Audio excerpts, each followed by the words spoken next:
सबसे पहले खबर पोरबंदर से। अरब सागर में आतंक की जिस संदिग्ध बोट में आग लगी थी उसके नाविकों के बारे में एक बड़ा सुराग खुफिया एजेंसियों के हाथ लगा है। यह पता चला है कि जब उस संदिग्ध बोट का कोस्ट गार्ड ने पीछा किया तो अपने आकाओं से नाव में बैठे लोगों ने बातचीत की। उस बातचीत को इंटरसेप्ट करने से खुफिया एजेंसियों को जानकारी मिली है कि सबके खाते में 5-5 लाख रुपए जमा किए गए थे।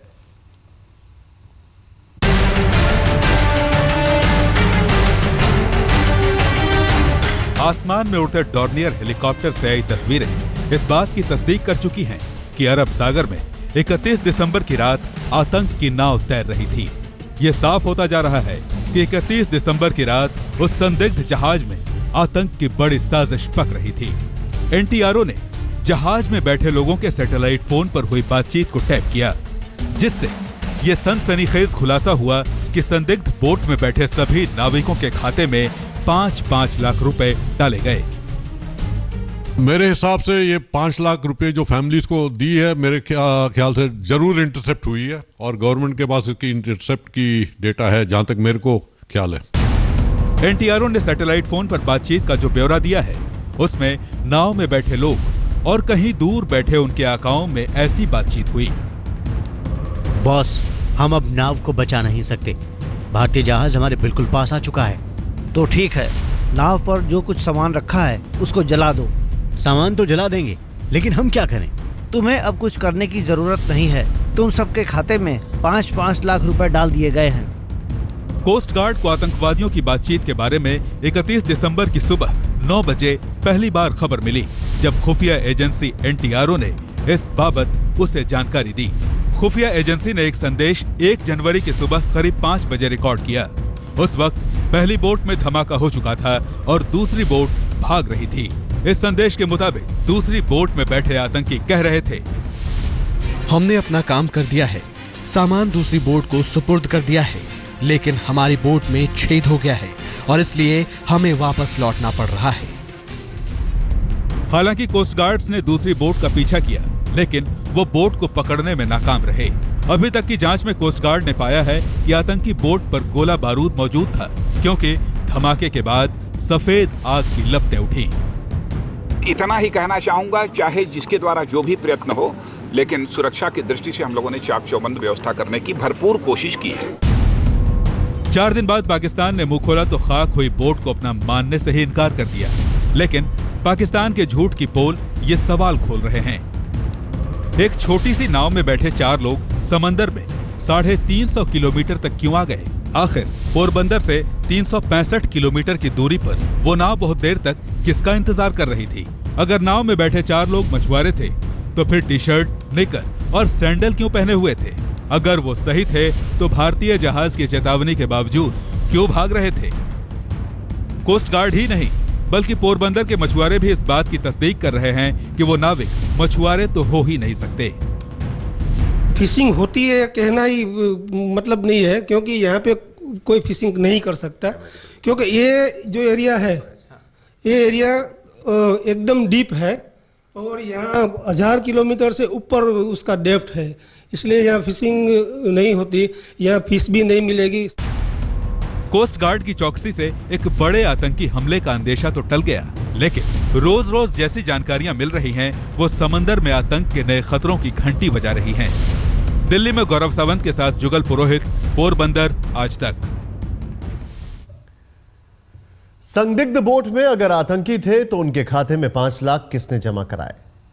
इस पर बात करते हैं नौसेना के पूर्व वाइस एडमिरल AK सिंह से। सिंह साहब, पाकिस्तान में क्या आतंकवादी संगठन या आतंकियों के खाते में 5 लाख रुपए या कोई भारी रकम जमा कराते हैं, या फिर सरकार या सेना का भी इसमें हाथ रहता है? देखिए, पाकिस्तान में दोनों चीज चलती हैं। एक तो उनका टेररिस्ट ऑर्गेनाइजेशन अपने उनके पास भी काफी फंड्स हैं। आपको जैसे पता है कि वो पंजाब के चीफ मिनिस्टर साहब ने भी वहां जाके उनके जमात दावा को कुछ फंड्स दिए थे, लश्कर-ए तैयबा को फंड्स दिए थे। तो उधर काफी दोनों चीज चलती है। एक तो स्टेट स्पॉन्सर्ड टेरर भी चलता है और नॉन स्टेट स्पॉन्सर्ड टेरर भी चलता है। तो आजकल जो उस देश में जो तमाशा हो रहा है, किसी को कुछ पता नहीं वहां कौन से स्टेज पे क्या हो रहा है। कि कभी नॉन स्टेज एक्टर आ रहे हैं, कि कभी स्टेट एक्टर आ रहे हैं, कभी स्टेट स्पॉन्सर्ड टेरर आ रहा है, कि नॉन स्टेट स्पॉन्सर्ड टेरर आ रहा है, कुछ पता नहीं चल सकता अभी। बहुत बहुत शुक्रिया। इस बीच संदिग्ध बोट का पीछा करने वाला कोस्ट गार्ड का जहाज राजरतन पोरबंदर लौट आया है। राजरतन को बोट का मलबा तो नहीं मिला, लेकिन उसका समूचा वीडियो मिला है, जिसकी खुफिया एजेंसियां जांच करेंगी।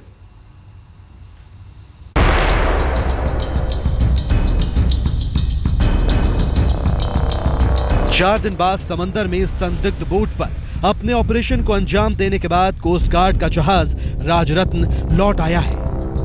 जहाज से आए वीडियो से आतंकी नाव का सारा सच बेपर्दा होगा। इस समय हम खड़े हैं कोस्ट गार्ड के जहाज राजरत्न के पास।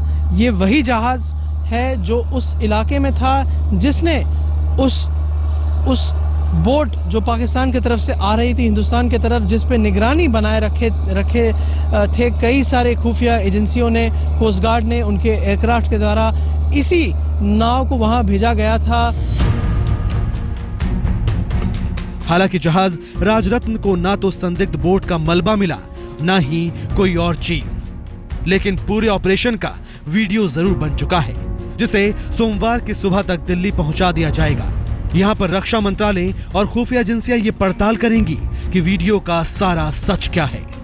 लेकिन राजनीति के अखाड़े में इस संवेदनशील मसले पर भी धमाचौकड़ी शुरू हो गई है। पोरबंदर वाली घटना में जो रिपोर्ट आ रही है और उस पर हम लोग ने प्रश्न चिन्ह इसलिए उठाया है क्योंकि आप लेटेस्ट रिपोर्ट जो एक नेशनल डेली के अलावा अलग जगह से जो रिपोर्ट आ रही है उसमें कुछ प्रश्न चिन्ह इसलिए उठ रहे हैं कि अभी कोस्ट गार्ड की रिपोर्ट है कि हमको नहीं मालूम है कि वो टेररिस्ट है कि किस है, अभी जांच जारी है। कांग्रेस ने हद कर दी है। आज कांग्रेस ने राजनीति में वो जमीन छुआ है जिस जमीन पे कोई आज तक गिरा नहीं था। इतनी गिर गई कांग्रेस कि जो टेरर बोट का मामला था, उस मामले में कांग्रेस ने भारत की सरकार से प्रश्न किया है। 26/11 के आतंकी हमले का जला हिंदुस्तान समंदर में मामूली संदिग्ध हरकतों को भी हल्के में लेने की स्थिति में नहीं है। आज तक ब्यूरो। अगर आतंक की कोई घटना है या आतंक को लेकर कोई गतिविधि है और इसको लेकर कोई शंका भी है, तो भी इस पर राजनीति ना ही हो तो बेहतर है। संदिग्ध बोट की अगर बात की जाए, वापस सिंह साहब से एक बार फिर से जुड़ना चाहेंगे। कोई मलबा नहीं मिला है सिंह साहब, लेकिन बोट पर बैठे लोगों ने जवाबी हमला नहीं किया है। सवाल यह है कि क्या वाकई ये आतंकियों की बोट थी या कुछ और? आप कैसे एनालाइज करते हैं इसको? देखिए, ये बहुत गलत बात है कि मलबा नहीं मिला। वहां पर कोस्ट गार्ड ने कह दिया समुद्र की गहराई 2000 मीटर है। हमारे भारतवर्ष में 200-300 मीटर से नीचे कोई मलबा ले जाने की हमारे पास टेक्नोलॉजी नहीं है। तो जो चीज़ वहाँ डूब के नीचे चला गया 2000 मीटर में, उसको आप कैसे निकालेंगे? दूसरा चीज़, हम लोगों को अपनी NTRO और हमारी कोस्ट गार्ड को मुबारक देना चाहिए कि उन्होंने बहुत ही डेंजरस अटैक, जो रिपीट 26/11 टाइप अटैक होना था, उसको उन्होंने नाकाम कर दिया है।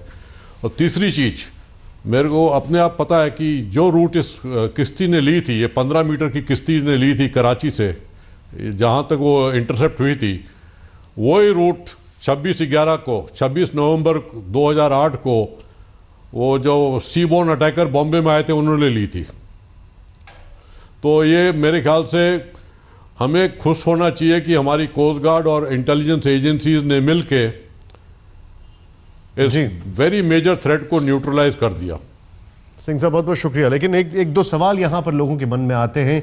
जो एक्सपर्ट्स हैं, जो विशेषज्ञ हैं, वो ये कहते हैं कि जिस तरीके से धुआं निकला, धमाके नहीं हुए, सीधे आग लग गई, तो ये भी नहीं कहा जा सकता कि उस बोट पर एक्सप्लोजिव्स थे, यानी उस बोट पर ऐसे पदार्थ थे जो कि धमाका कर सकते थे, सिर्फ आग लगी थी। कई सारे सवाल हैं, कई सारे सवालों का जवाब तलाशने की कोशिश है, और कड़ी है सैटेलाइट फोन की वो बातचीत जिसको पूरी तरीके से अब हमारी सुरक्षा एजेंसी ट्रैक करनी है।